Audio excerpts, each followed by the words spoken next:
Unzados frisco de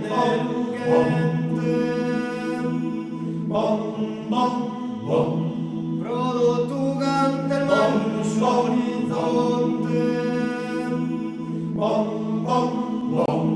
Chi va che nasce versosamente cantare sa confessare sul monte. Da oltre mezzo secolo l'appuntamento di Arizzo è il ritrovo di migliaia di persone che arrivano da ogni parte dell'isola. Castagne e nocciole creano l'occasione per promuovere e valorizzare quel che la montagna offre e produce. Oltre ad un turismo che poggia le basi sull'accoglienza, l'armonia del paesaggio, la caratteristica architettura dell'abitato, le intense tonalità di colore che rendono unico questo regno infarcito di bellezza.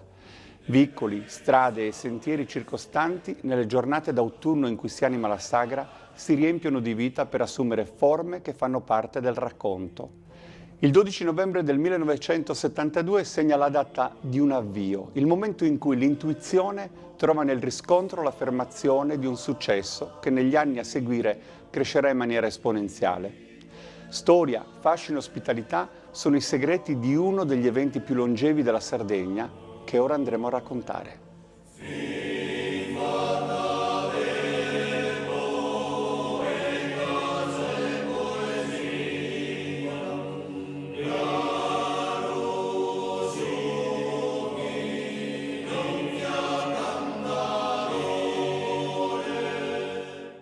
Nasce con molta semplicità. Io ho fatto il direttore d'albergo a Pomezia quando era sorta la grande società dello sviluppo del sud. E lì, sia a Sezze che in tutti i paesetti, facevano le sagre. Per esempio a Sezze facevano la sagra del carciofo, la sagra della porchetta, la sagra di questo, la sagra dell'altro. Parlando un po' con i miei amici qui anche nel bar, qui tolto questo canterano non c'era niente. E allora ho detto, ma scusate un attimo, abbiamo un ambiente meraviglioso, abbiamo dei boschi infinitamente belli, verdi, lussureggianti, con acqua, olio minerale, abbiamo tutto. E abbiamo soprattutto la materia prima, che potrebbero essere le castagne, le nocciole, le noci, in cui si può cominciare a fare della pasticceria, a creare, a valorizzare questi prodotti prima di tutto. E allora, parlando proprio di queste cose, ho detto, ma perché non organizziamo la sagra delle nocciole e delle castagne? La gente si è un po' entusiasmata, come facciamo noi, ed è nato subito un grande fuoco di paglia, che nel giro di poco tempo è svanito. Poi abbiamo ripreso in comune e sono state messe a votazione chi doveva fare il presidente. E da lì è iniziata la cosa, l'abbiamo organizzata per il prossimo anno. Ed è stata una cosa fatta molto bene.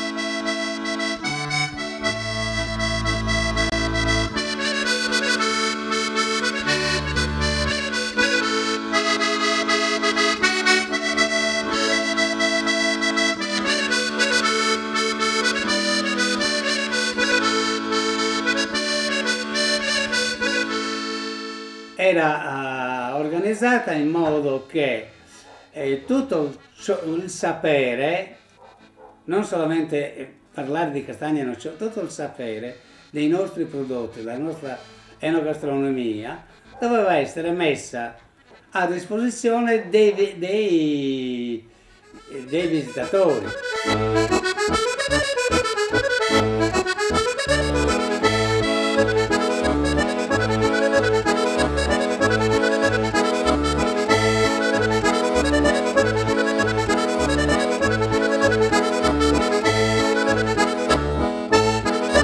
Tradizioni artigiane e culinarie caratterizzano questo borgo di montagna che sboccia nel cuore della Sardegna, protetto da boschi e foreste, meta di turisti e visitatori, ma anche di scrittori e viaggiatori che ne hanno riferito nelle opere.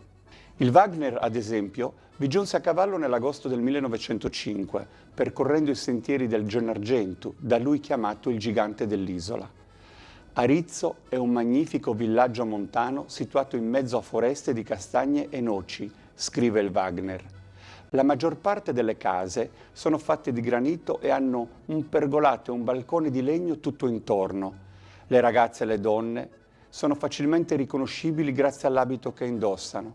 Gli arizzesi, popolo nomade, vagano per l'isola, vendono castagne, nocciole, ciliegie, oggetti di vario artigianato, producono cassapanche e casse di noce intagliate. Arezzo in passato è stato sede del commercio della neve. Parte di questa neve finiva nelle sagre paesane, dove con l'aggiunta di zucchero e limone nasce la famosa carapigna, sorbetto tradizionale tipico di Arezzo.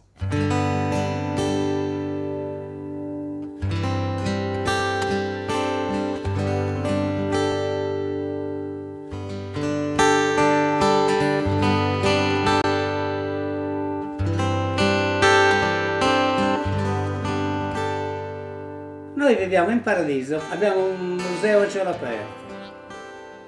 Stiamo parlando ormai del popolo più antico degli antichi, stiamo parlando dei Sargoni, degli Accadici, stiamo parlando delle cose che quando io le studiavo fuori, venivo qui e mi prendevano per pazzo. Oggi stanno venendo fuori, la Sardegna è un museo a cielo aperto. Non abbiamo le scuole, abbiamo ancora un sistema così mafioso che mi fa schifo. Avere un amico anche da proteggere un figlio a scuola, nelle elementari. Non puoi fare niente senza che non hai un amico. E questa è la cosa più terribile che possa esistere. Ma come possiamo noi avere 800.000 sardi che addirittura non arrivano a fine mese? Ma questo non è possibile. Ormai si sa che noi parlavamo il latino, che era una lingua accadica, e che il latino deriva dal sardo. Ma se parliamo poi di Montebrama non ne parliamo, hanno nascosto tutto, perché quelle statue erano del 1200, quindi Roma fondata nel 751, non era vero che Roma, la statuaria era fondata a Roma, veniva da Roma, cioè tutte queste cose che nessuno si è più interessato della storia della cultura dei sardi.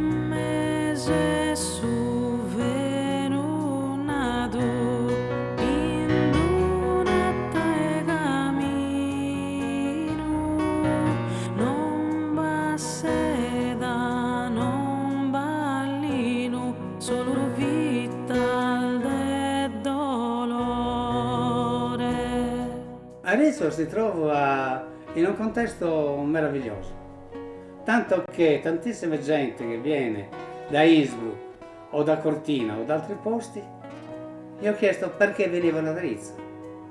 Mi ha detto, ma mi sta prendendo in giro o me lo sta dicendo così per dire? No, se mi dice il perché le sarei molto grato, perché lei è delle montagne incantevoli. Sì, no, le montagne da noi sono più alte, sono incantevoli, sono grandi, c'è la neve più di qui, ma i profumi, le erbe aromatiche, il cibo, le acque, anche se noi ce le abbiamo anche noi, qui avete tutto. Avete un'enogastronomia da favola. I nostri vini, appena che abbiamo avuto qualche enologo che li ha preparati, stanno diventando i migliori al mondo. E così è la nostra cucina. Noi non abbiamo bisogno di scimmiottare gli altri, né ad Arezzo né al mare, ma soprattutto in montagna noi abbiamo la cultura, cosa che non hanno la maggior parte dei villaggi o degli alberghi delle coste, perché non hanno nessuna cultura, perché chi viene da Rimini, chi viene da Torino, chi viene da Roma, chi viene da Bologna, chapeau, ma di sardo non hanno niente. Abbiamo il fiume Mendoza con 200 piscine meravigliose, dove è l'unico fiume navigabile in Italia, ma questo non lo sa nessuno, perché nessuno si interessa a dire le cose che abbiamo qui in Sardegna, perché noi sardi abbiamo tutto, ma non siamo esterofili, qualsiasi cosa che viene da fuori è grande, è stupenda, quella che abbiamo noi non la consideriamo perché abbiamo troppo, è così. Arezzo. Forse cercavo radici gli ultimi giorni di giugno. La strada scendeva dal monte sui primi tetti di Arezzo. fustaie alte e noccioli spargevano ombre sul fianco malagevole, scosceso, dumoso, di Pride Micheli. Cercavo occhi di acque scistose, tra zigomi alti, dorati, case marron e viottoli seminati di scale. Fulmineo, il bagliore di una finestra accostata, ed il bianco ghentone svaniva in un vago pertugio, come fatua ombra di sole a febbraio. Mi persi a Giaria, odorosa di avi, mille pensieri e una rida di storie, di boschi e di inganni. Antiche prigioni, tanche, castagne, carapinne, bisacce, cavalli, traversine. La ferrovia cambiò l'orizzonte degli alberi. Le drupe pendule carnose dei ciliegi arrossavano i fianchi di Tescile.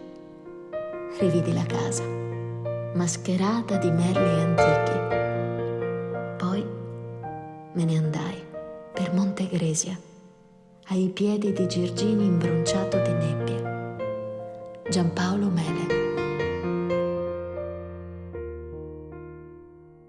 Ascolti, e tornando alla sagra, può spiegare a una persona che la sagra nemmeno la conosce, che non è solo un'esposizione di bancarelle?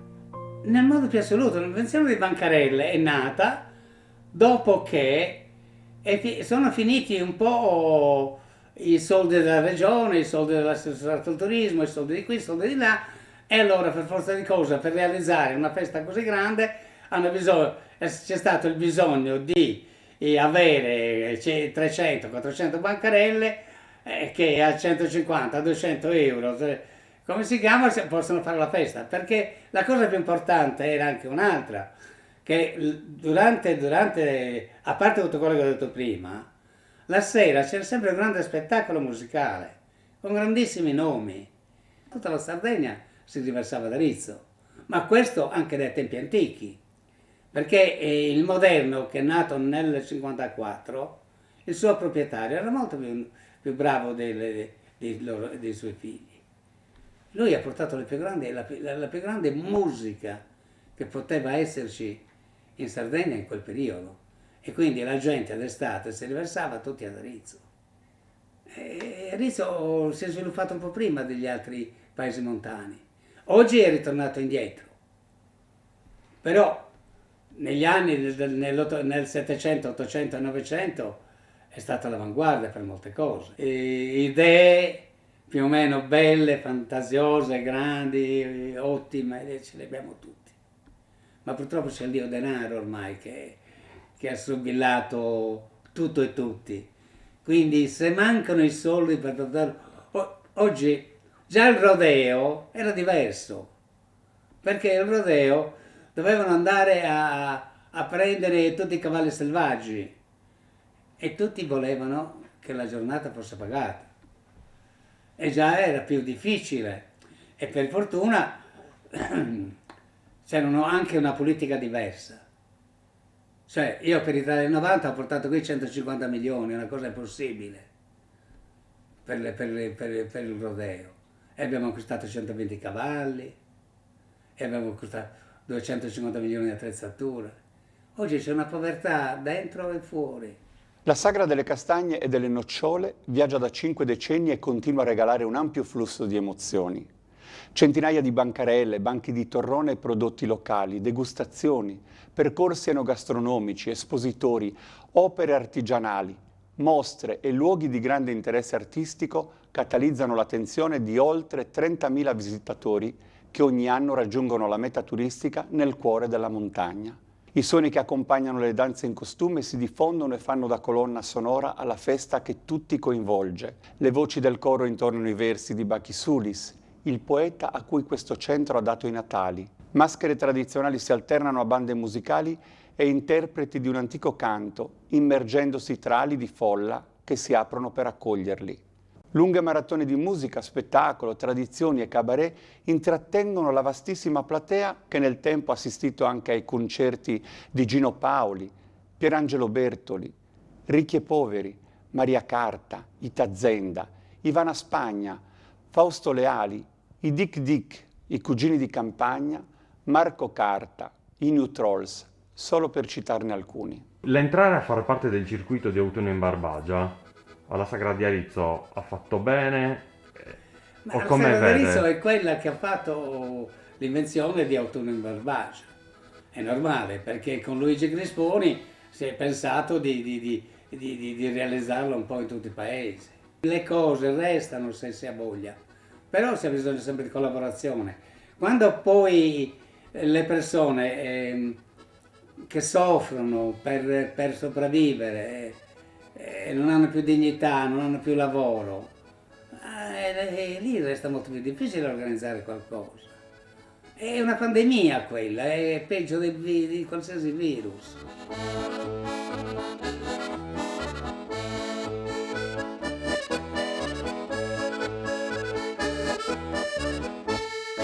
Il premio miglior bancarella, cosa ti ricorda? Ma il premio miglior bancarella, tutti i premi sono necessari per far sì che anche chi lavora meglio, perché io ho sempre pensato che chi è più bravo deve avere qualcosa in più, ma in tutte le cose. Ma oggi in Sardegna si parla di furbizia, non si parla di valore aggiunto di chi produce, di chi fa, di chi opera. Oggi è la furbizia quella che è quella, e per quello stiamo tutti male.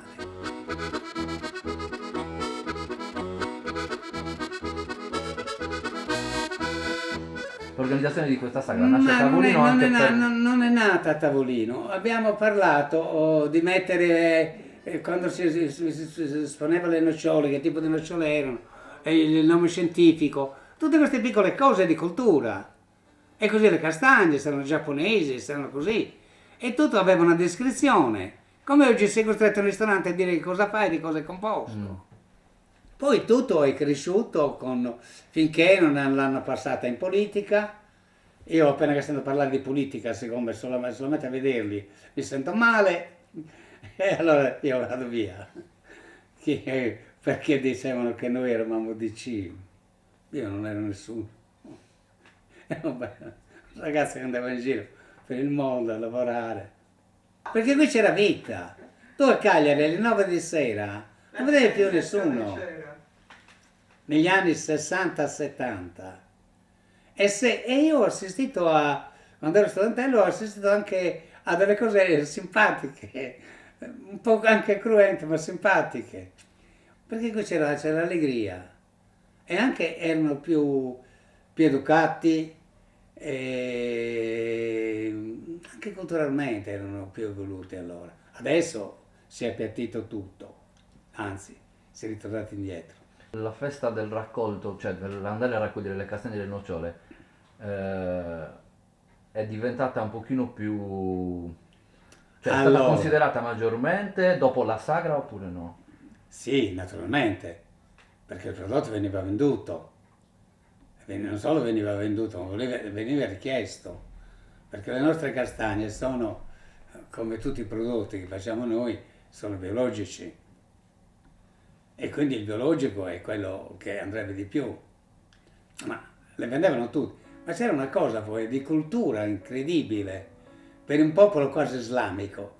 Non per niente abbiamo combattuto con i cartaginesi, no? Quindi è una storia molto lunga. Che tutte, donne, uomini, ragazze, ragazzine, tutti andavano a raccogliere in campagna insieme. E la sera, soprattutto d'estate, non c'era il coprifuoco per le ragazze come c'era dappertutto. Qui fino alle 2, alle 3, alle 4 di notte, bambini, ragazze, ragazzi, erano tranquilli, liberi, in festa.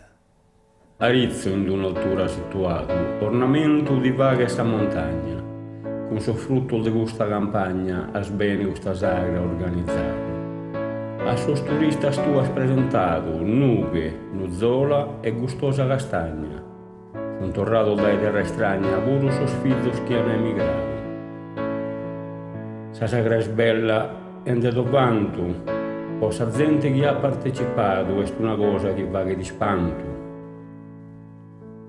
Dai lontano gente ad arrivato, per lodare a te con suo canto, che di onore di un dar meritato. Sagra de castanza si è chiamata, ma d'ogni cosa una presentato. Fate pasticcio fino a barricato, bancarella, sto tu in si strada.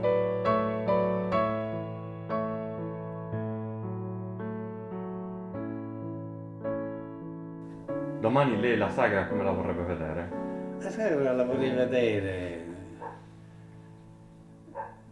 come era prima, con tutti questi prodotti, con tutto questo artigianato, ecco, dalla coltelleria al sughero, a tutto quanto, esposto, questi artisti, che ce ne sono tanti che capaci, che si sono anche migliorati molto adesso e che c'è internet, stanno cominciando a vendere anche fuori. I migliori prodotti della Sardegna esposti per una sagra, con i nostri migliori costumi, l'eleganza, il canto, anche il canto estemporaneo in poesia estemporanea, che è una tradizione delle più antiche dell'essere umano. Ma adesso i giovani naturalmente non ne vogliono sentire, anche perché non lo capiscono. Ma allora per tutte le feste, San Basilio, San Giovanni, tutte quante, sagra, c'erano anche 4 poeti dei migliori che si affrontavano a lunga tensione nel palco, scrivevano 4 temi diversi, li mettevano dentro questa bicicletta, li dicevano gli antichi, e ognuno quello che riusciva doveva cantare per 3-4 ore. E non era semplice, ed era anche quella la grande cultura. La Sagra di Arizzo è il luogo in cui si manifestano esperienze, lo spazio dentro al quale i cuori si immergono in un tripudio di sensazioni. La Sagra di Arizzo è una storia unica e affascinante che si rinnova e non si ripete. È un rito che intreccia saperi e sapori, talento e artigianato, tradizioni e intrattenimento.